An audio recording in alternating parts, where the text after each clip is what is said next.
evening, viewers, and welcome to Calypso Showcase. Tonight, our guest is Gregory Ballantyne, the multi-talented GB, as we call him in the Calypso world. GB, welcome to Calypso Showcase. Thank you, Alvin. Well, I guess everybody knows that GB stands for Gregory Ballantyne. How long have you been calling yourself GB as a Calypsonian, though? Since I began in 1986, although I tried hard to get me to call myself GB, J-I-B-B-Y. I resisted. I said, nobody, just my initial G. That's it. Now, there's so many things that you do in a normal day. What I want to know is, how do you organize your time to get all these various things done? Well, it starts with the fact that I'm healthy, Alvin. Thank God for that. You know, I'm pretty healthy. I've always kept very fit. I'm on a very relatively strict diet in terms of what I eat. Try to catch some rest, and I have a very understanding wife who helps me to fit the time in. You know, takes up the slack of the things that I can't do, like around the house. I'm lousy with housework. We'll talk a bit more about some of your special things that you do beside Calypso singing later in the program. But for now, we're going to take in this interview on your life in the Calypso world. So here's GB. The scene is the Trinidad Sports Club, overlooking the scenic golf course, where Calypsonian Gregory Ballantyne, known in the Calypso world as GB, works as a public relations officer. And today we are pleased on Showcase to feature this illustrious Calypsonian. Welcome, GB. Thank you, Alvin. Well, GB, tell us a little bit about this place where you work, Trinidad. Oh, as you can see, it's a very beautiful location. I've very often thought about shooting a documentary of some kind down there. Maybe I'll do a video here of myself one of these days. It's really scenic, and there's a particular time of the year when all the trees just light up with blooms of one kind or another. Really beautiful. Well, I know you're a man of many parts. Do you play golf? No, I don't play golf, but I paint, and I'm thinking about doing a scene, you know, at this location one of these days. I haven't taken up the brush for a while, but this is more than enough inspiration to start back painting, you know. Well, let me take you back in time a bit, and let's talk about your early childhood. That would go back to Mount St. George, Tobago. Well, it's funny, I was born in San Fernando, but I don't remember Trinidad before age 12 when I came back from Tobago. This is after I wrote common entrance and passed for Bishop's High School, and I was literally blown back to Trinidad by Hurricane Flora in 1963, September 30th. So most of my early childhood during that period, like say age 5 to 11, is made up of Tobago, and really fond memories of living in Mount St. George. Attended Hope EC School, Teacher Pearl. Night to you, Teacher Pearl. So your early days in Trinidad, where were you located? We lived at St. Margaret's, Claxton Bay, initially. Moved around St. Margaret's, 2 or 3 locations in St. Margaret's, Rig Road, the Old Road, and then Vista Bella, Marabella. Your musical career, what sort of musical training do you have?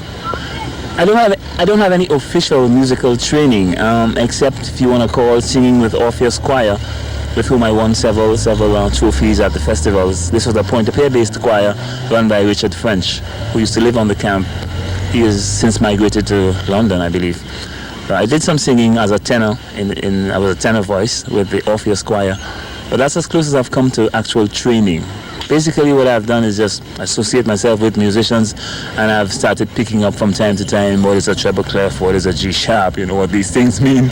They've started to make more and more sense along the way. But I have never had any musical training as such. Do you play any instruments? I play the pans, I play the mouth organs, and I love drums. Well, I know you did some studying in Jamaica. What exactly was that? I did a mass communications diploma in Jamaica, and funny enough, I got a distinction in radio announcing. A lot of people don't know that. There has been talk very recently that if you want to get on a feature award or some garbage like that, just walk in, get a job at Radio Tempo and play your own music. You know, people in this country, man, I have been sitting on a distinction in radio announcing for almost 10 years. You know, but I've just decided to go the extra mile and get involved in broadcasting. Added to which, I had to go through a very extensive training period at TBC, and I was only the second person of something like 50 applications and 10 trainees. I was only the second one who survived, you know. So it's not a case of walking into Radio Tempo, and not to mention I don't play my own music on my programs as much as I can help it. Well, my first exposure to you was at Sparrow's Hideaway in 1986. Heard you sing a tune called Big Country Attitude. Tell us about that. I had just come back from Jamaica, where I had won the Calypso competition on campus. And I just recognized that I had won Calypso competitions in every single school I attended. So I said, boy, you could sing Calypso, you know. And then Shadow met me. We were filming Bacchanal Time at the time.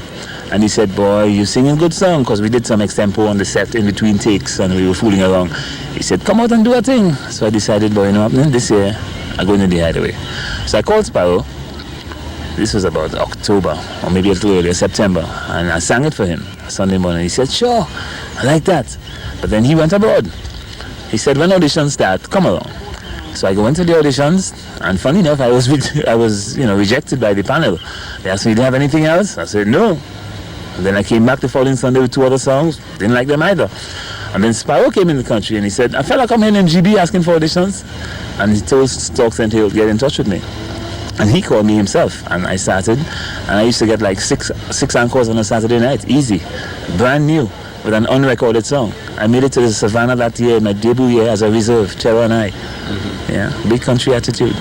We go and roam year after year, and we check out them big countries. We come back home and declare, oh, them place so clean and pretty, yet we proceed to adjust right back to how we accustomed, when indeed we must recognize we need to try some of their sense of national pride, their love for their native land, their discipline from inside, their respect for their fellow man. We need them kind of attitudes.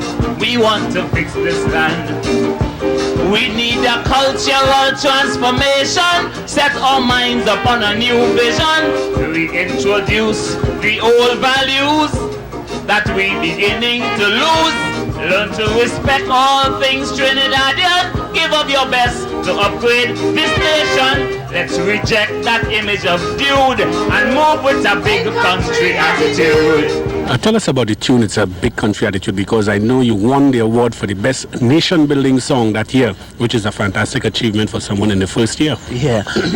In that song, I tried to lay down the fact that here we were as Trinidadians, Trinidadians, going abroad and subscribing to the very high standards which we meet when we go to foreign countries, and then returning to Trinidad to throw rubbish on the streets and throw garbage in the rivers and throw bottles out of cars and that kind of stuff, which was double standards, you know. I think I am saying that we should have adopted the same big country attitude. We should import it. We should come back with it, you know, rather than make the adjustment back to what we're accustomed to doing.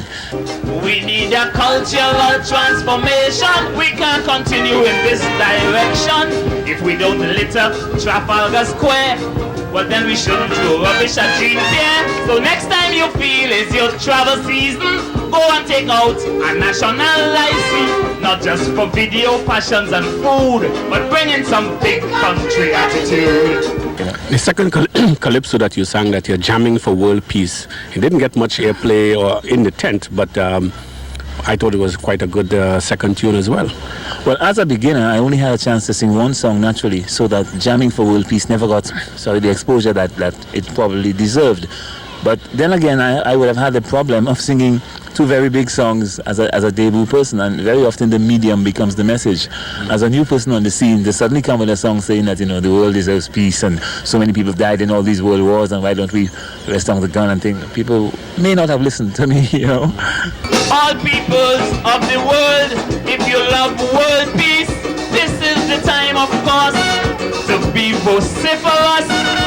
Speak up loudly and let your protest increase. Stand up for all of us against the Holocaust.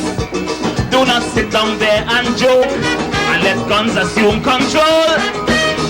We are all shareholders of this land. Cause when they fill your skies with smoke and they desecrate your world, it will be too late to make a stand.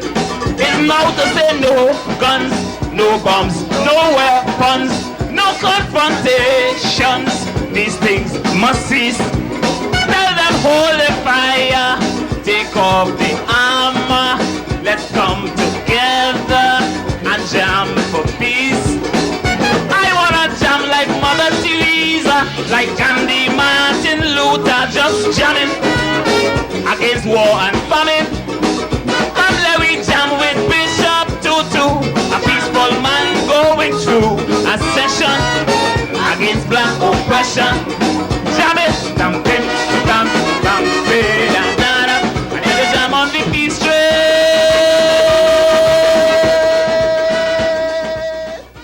Now, while I thought that you had a good start to your calypso career, when I heard Thunder the following year, I said, this fella has some writing skills. Tell us about this Thunder and the research that you put into that tune. Thunder, I really put a lot of research into Thunder. I spoke to people like George Goddard, deceased Rocky McCollin. I had some friends. I remember a girlfriend of mine called Gail Jagrup helping me going to different libraries from UE to Carnegie, Port of Spain, just looking for material on pan, collating it, double checking the dates, making sure I had everything spot on. I really did a lot of research to do Thunder, and I think is one of my best pieces, to be quite honest. 1951, and then get wise, money knows, into anti-size, that's the same year that task force and still for London.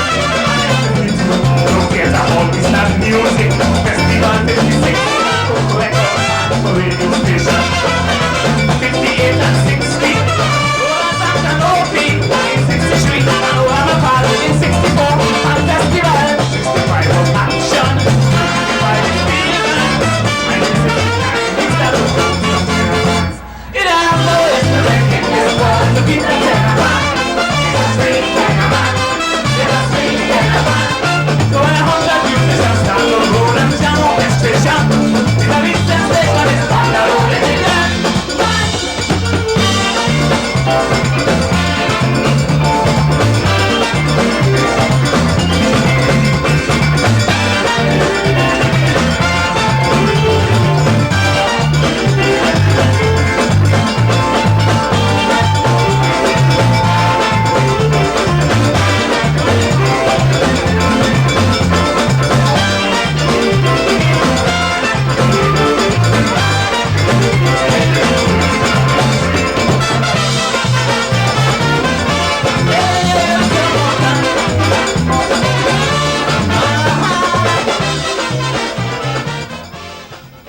The other tune, Lego, your first attempt at what we call a party tune. Tell us about that. My first attempt at party thing. Then again, being new, and Thunder kind of got the first jump out of the gates in terms of the two sides of the records. And not many disc jocks would flip a record from a newcomer to hear what's on the other side. Right? They have a tendency to go with whatever is established, whatever they know, so that again, Lego got a little squeezed. But I like Lego. It's a nice little party song. I figure if I come along with something as good as that now or better, I'm likely to get a lot more airplay than I did at that time.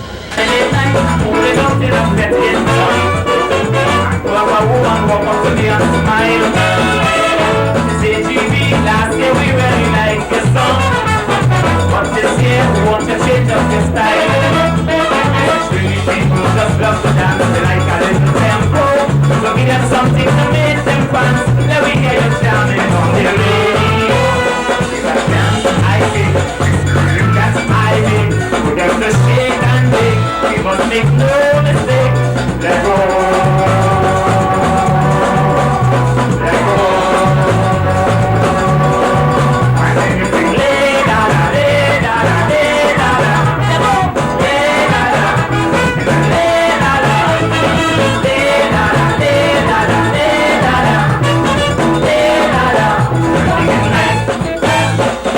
Well, 1988, the following year, a tune which I think has to go down as one of the classics of Calypso, Calypso Rising.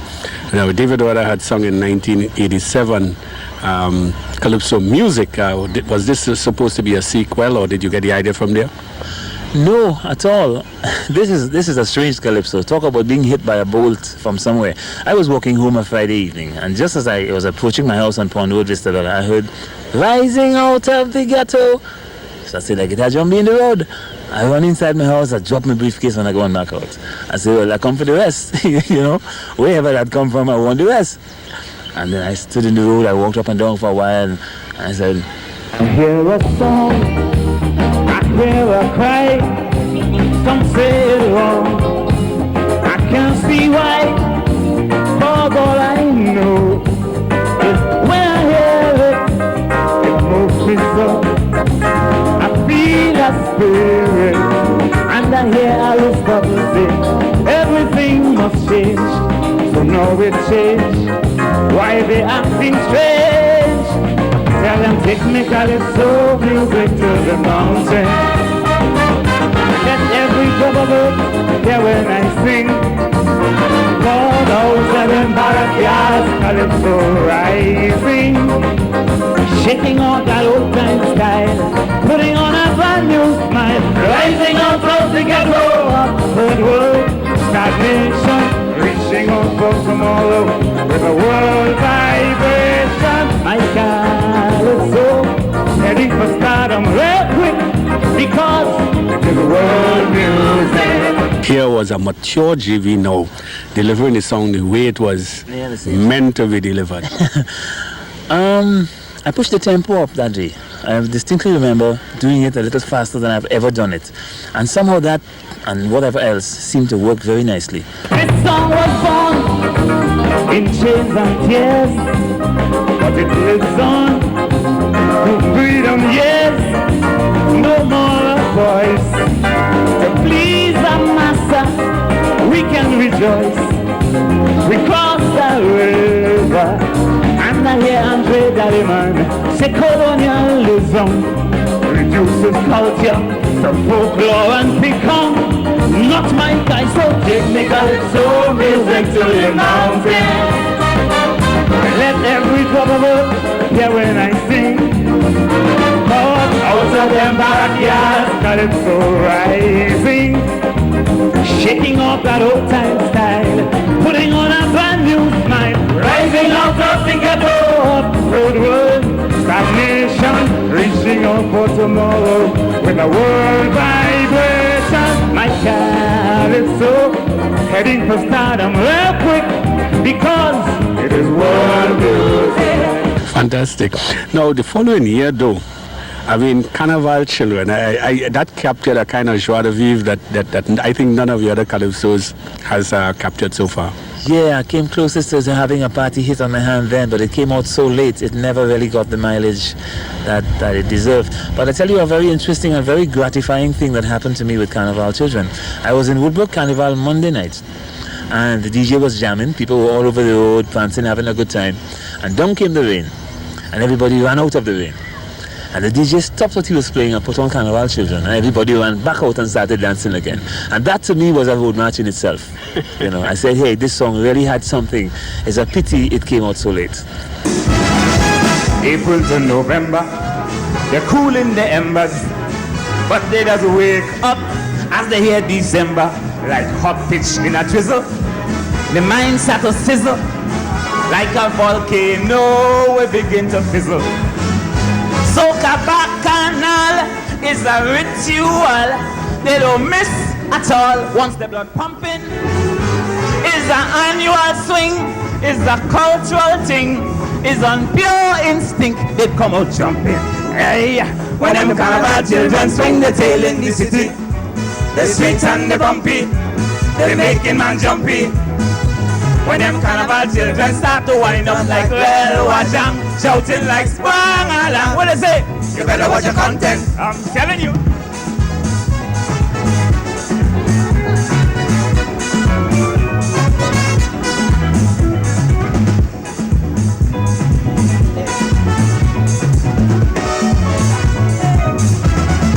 From the social prison, soca children risen, like when woodlands take wing in rainy season. No more in a coma, like pupa and lava. If butterfly way bust from caterpillar, see them spread their wing, see them dance and sing, camouflage and ting on the savannah. This is Tuesday's child, come back from exile. She bring the rank and file to dig some soca. Hey, when them Carnival children swing the tail in the city, they sweet and they bumpy, they making man jumpy. When them Carnival children start to wind up like well wajang, shouting like spang along. You better watch your content.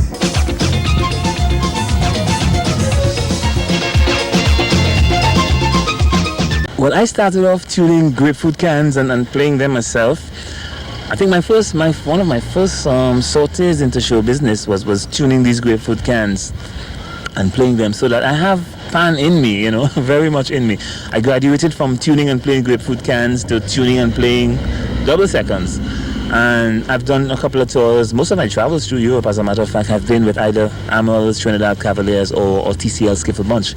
So that pan is very much in me. And most of the melodies that I compose, sometimes without my even knowing them, they have a pretty strong pan bias. And Pan Ramage was one that you did for Anis Hadid.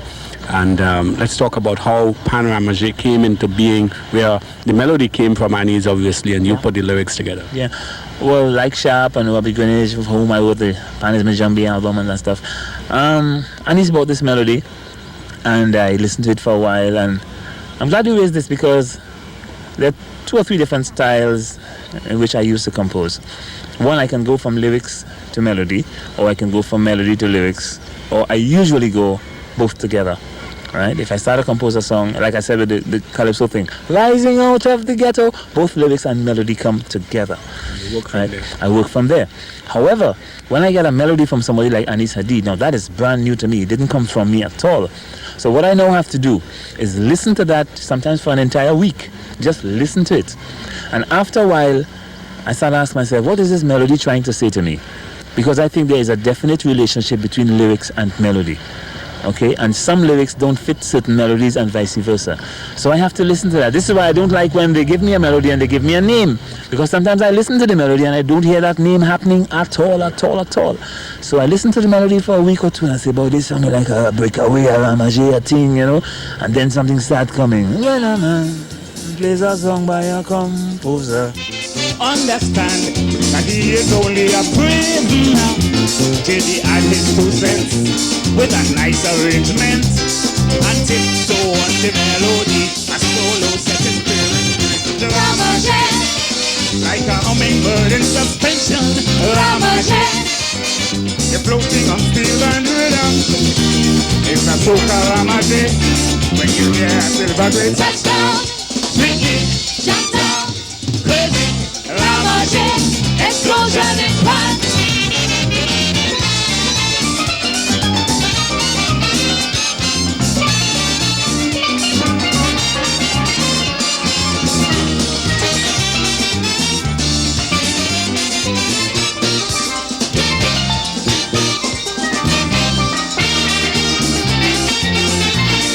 The very next week, a gentleman walked up to me at Trinidad Sports Club. He said, GB, don't go back in this kind of park. They ain't gonna put you in this steelpan again. If they put you this year, they will put you again. But I don't share that view. I believe that life is cosmic, you know. There are lots of dynamics that operate at any given time, on any given situation. And when the time is right, I will be there. And I don't want to be there in an apologetic mode. I don't want it to be that somebody forced me or a judge begged for me. I want it to be unanimous. Okay? So if I didn't make it that year, I still think I wasn't quite ready. Although I mightn't have thought so then. Internationally, though, the topic, the theme, Cry Freedom, tell us again about how you put together everything associated with that. That was my major bone of contention with not getting into the Savannah, or not getting the kind of exposure that this song, I think, warranted. Because I think if we had to push Calypso forward, we have to start dealing and treating with international themes. And here was the only Calypso of that year that documented what was a monumental, a worldwide event. You know, the fall of communism, the only Calypso to document it. And, you know, that didn't seem to register in any of the judges' minds. You know, it was just another Calypso as far as they're concerned. You know, so that was my real, if I had a source of disappointment, I think that was it. Massive demonstrations up in China, Tiananmen Square in Beijing, a nightmare for leaping. See them Chinese marching by the 1,000-fold, shouting that they want a better world. Pressure, the old dictatorship. China trembling like a with freedom. Freedom. The Chinese boil up for the milk of freedom. Communism growing cold, democracy taking hold. Fight for freedom engulfing the whole world. Fundamentalists uptight with a swing from left to right. Every day people say for freedom we go fight. On the question of composing calypsos for steel band, let's talk about your work with Bugsy. That was the beginning, 1986, Pan Rising. That was a really flattering start to my career. That happened simultaneously with my own contribution, Big Country Attitude and Jamming for World Peace at the Hideaway. Vocalized, of course, by Dennis Plummer. I really enjoyed that virtual launch into singing calypso and writing for steel band arrangers.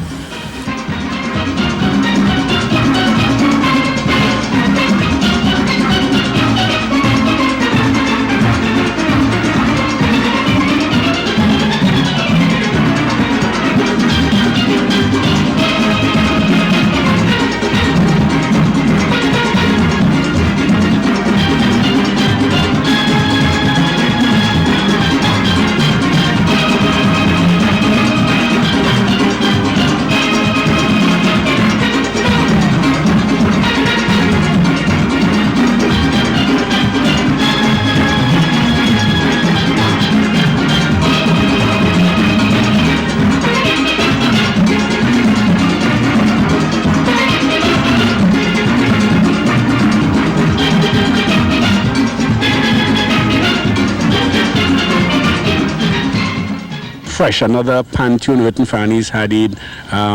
What was it saying? Another Anis Hadid melody in which I made another pretty strong statement that there was a little bit of rip-off taking place in the pan world. Arrangers were taking on more bands than they could handle and shortchanging some in favor of others. And I think this was not very fair. See, I have pan at my heart, so I'm always observing things that are happening in the pan world. So I used that occasion to make that statement. Anis was flabbergasted. When I sang the lyrics for him on the phone, he laughed his head off, He said, God, GB, you gonna make them boy kill me. I noticed in a trend, I say it have to end. Support a bound to lend, but every pan man is my friend. I laying down the facts, arrangers getting slack, the performance falling back in my land. This they can't deny. With small bands, like they may even get a try. They treat them vikey-vi, and when your band play, you know that's something wrong. Not a man's way, and they just then leave the ground. Because it's piece of this, a piece of that, a old time bragada. The tongue, the twist, a sharp, a flat, and the mama guy you band. Judges getting wrinkle, score sheet getting crinkle. They know that something a mesh. 91 is danger. Tell arrangers it's them to catch. And say that they want it fresh. $1, I believe, was done in NJAC finals, NJAC Young Kings finals. For the very first time, I had to extempo. The Monday before the weekend. I completed that song 2 days before the show. I lallered my way through the rehearsals because I didn't know what I was going to sing, but I knew I wanted to do a new song, and I had the idea of if everyone gives $1, we could clean the vagrants off the street and really get Trinidad and Tobago looking beautiful again. So I started writing, and I finished the song 2 days before the competition, and I said, go brave. I want to make a move, and if you should approve, give me $1, $1. I want to clean the streets from vagrants that I meet. I want $1, $1. Cause $1 by 1.3 million hearts. And my program off to a flying start. Housing, education, good food, medication, not forgetting a funeral plan. No, it's not a one-man mission. I need all your cooperation. Come, let we work together to clean up this land. I want to clean them pavements. I want to move them vagrants. Let we make a statement. I'm talking about making an annual commitment. One red to give them vagrants food, clothes and bed. Jenny, James and Jean, everybody must come in. I want to expand into an aspect of your career that has become very unique. The talk around town is that GB is becoming one of the most prolific songwriters in the business. And you are writing these days for a number of people. Let's talk about some of the people you have written for and how do you put yourself in a frame of mind to compose for these different calypsonians. Well, like I indicated with Calypso Rising, Alvin, some songs just hit you out of the blue, right? And some you sit down and write. Like The Future Belongs to Me, which I did for David Rudder. That one I just sat down and read because I was commissioned by NADAP to write it. So I approached it like an essay. What am I going to say in the first verse, the second verse, the third verse? How am I going to conclude? Very methodical, very scientific. Children say I take full responsibility for all that goes down inside of me. Dope is death, dope is strife, cuts you up like a knife. Children push and fight, there must be a better life.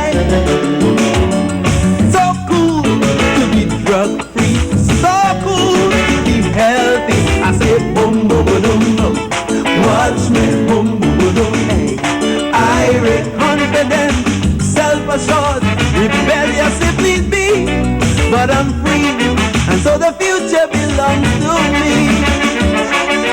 It's so cool to be drug free, so cool to be healthy.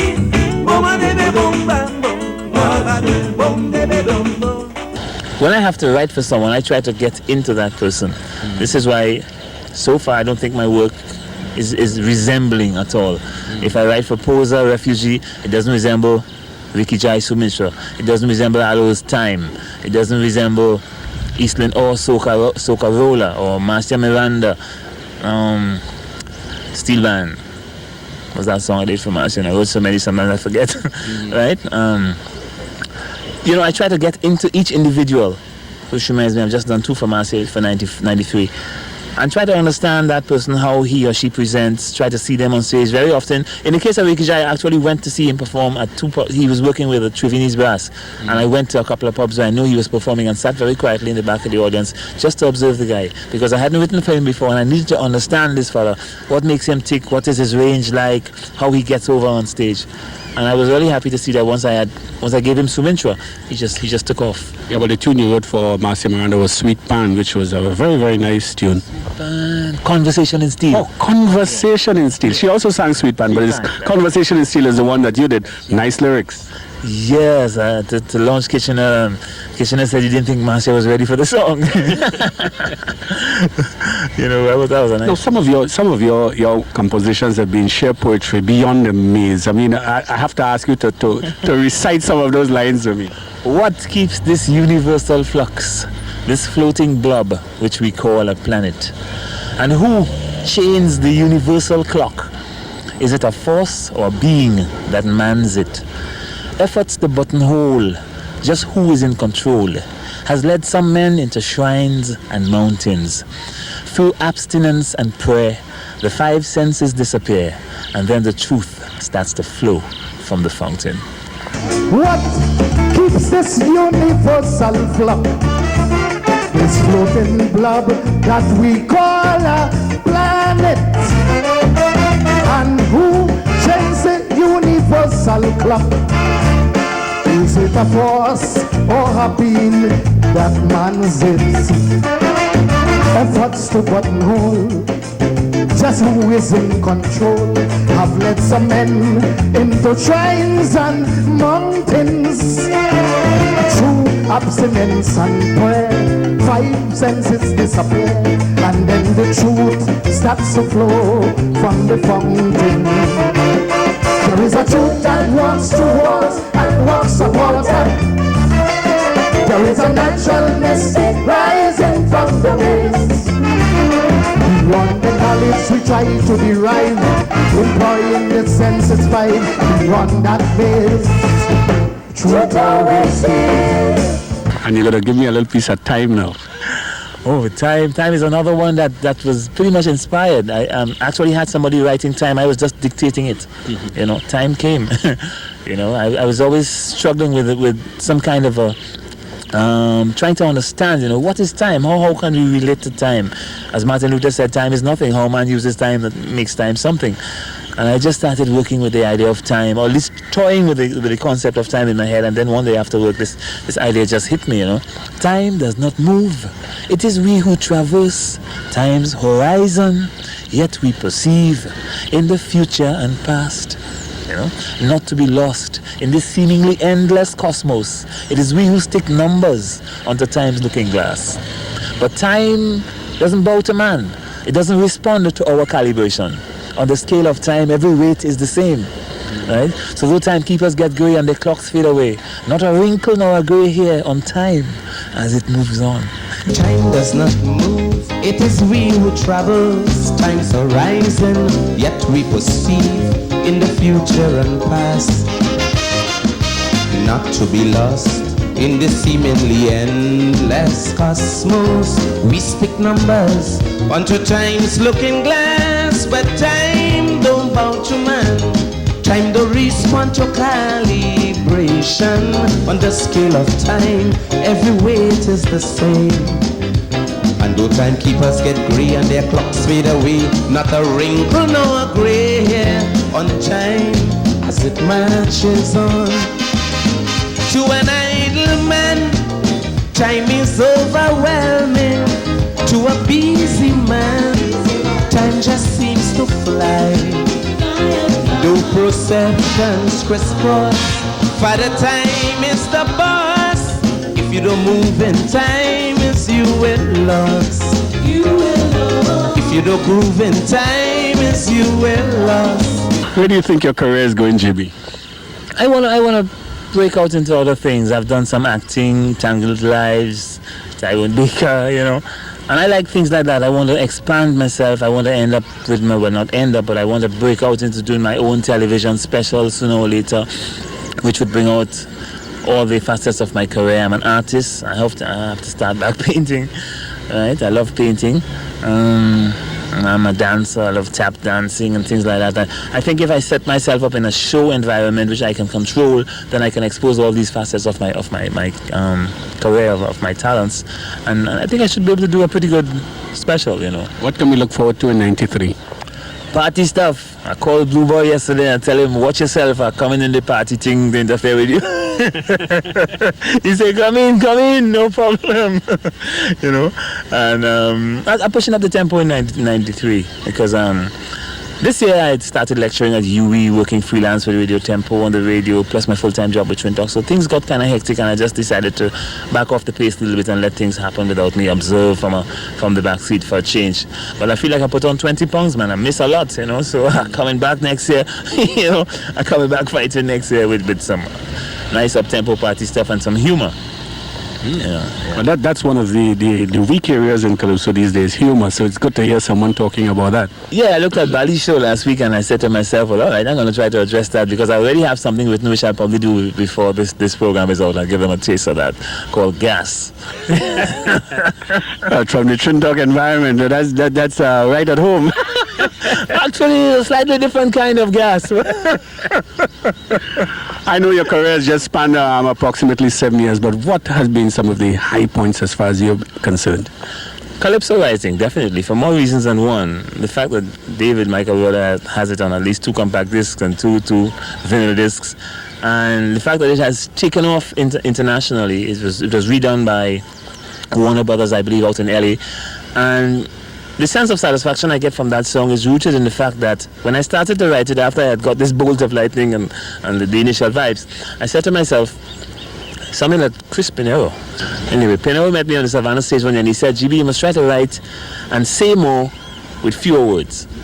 And when I was writing Calypso Rising, I remember that. This is why the lines are so economical. I hear a song, I hear a cry. Some say it's wrong, I can't see why. Very, very tight. And I think that economy of line, that tightness of expression is what has helped, not to mention the absence of dialects, has helped Calypso Rising to gain wings on the international front. not to mention David Rudder as the ideal vehicle for the thing. So that has given me a great deal of satisfaction in the sense that here was I adjusting, making some sort of a market adjustment, which I needed to do to make that international step. And it's very gratifying to hear that when David performs it abroad, he gets, really, really nice response. Tell them people, take me calypso music to the mountain. Let every drummer hear a nice thing. All of them backyards, calypso rising. Shaking off that old time style, putting on a brand new smile, rising out of the ghetto, the world, stagnation, reaching on for tomorrow, the world vibration, my calypso, heading for stardom real quick, because it is world music. Play that one more time, because it is world music. Play that song just one more time, because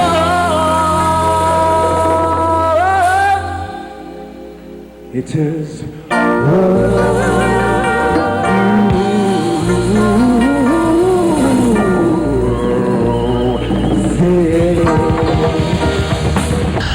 When I started, people said to me, I couldn't make it, I don't think they'll say that now.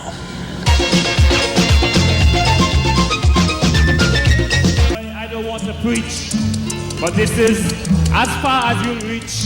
You did quite well, you beat some other men, but now you're against me, you have to fend. And that, my friend, is no easy task.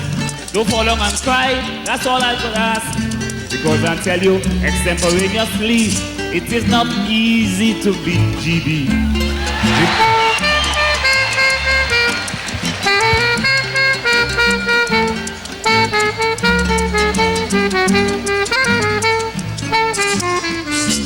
Gypsy boy, cause you win by Monroe. You feel you could win here in extempo. But partner, I want you to know that I am also a good man in calypso. You dress up there in a dead man suit. I know you feel that you're looking cute. Gypsy, I want you to understand. Everybody know, clothes don't make a man.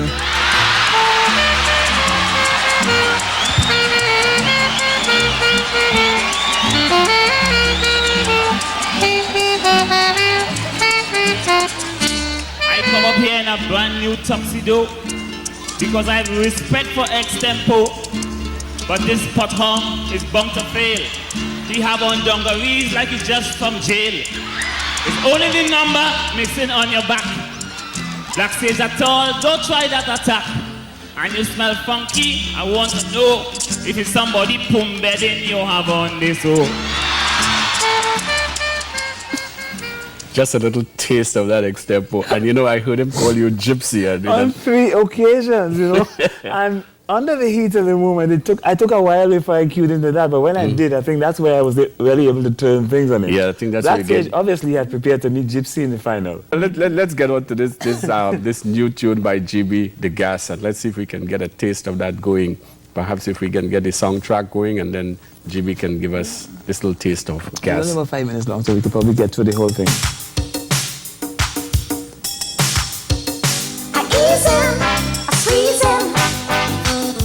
That's Marilyn Williams. Back vocal, Yeah. background vocal. It's not to say I was brought up badly, but I eat up some shatine day before last. And as I sit down in this north-south taxi, I feel I wanted to pass some gas. But before I could step back outside and crack it, the driver get 5, so the car pull out. So now it's me who trying to backtrack it, from Port of Spain all the way to south. I ease in, I squeeze in. If we hit one pothole, we'll all fall down. I ease in, I squeeze in. San Fernando, I bring in some gas from town.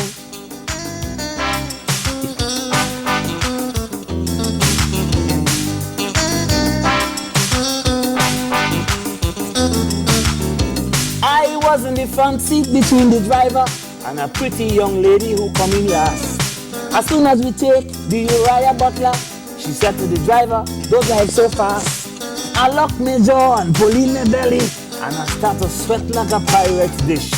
I say if we slow down by the caroni, I could pretend it's a dead dog or rotten fish.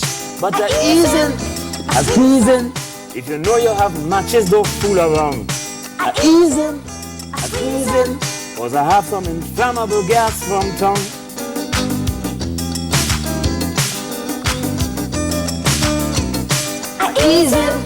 A squeezing. While a passenger boasting about his wealth. A squeezing. And you know I control the keys to his health. A squeezing.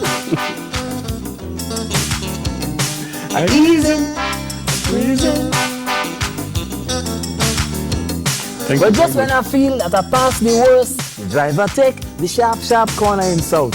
She lean and she press, she wriggle, she purse, and a teeny weeny little bum ease out. That woman hail out with such a racket. She say, oh God, driver, put me down. Now if I didn't know she wouldn't keep me secret, I would have dropped the full shaft on she and tongue instead of easing.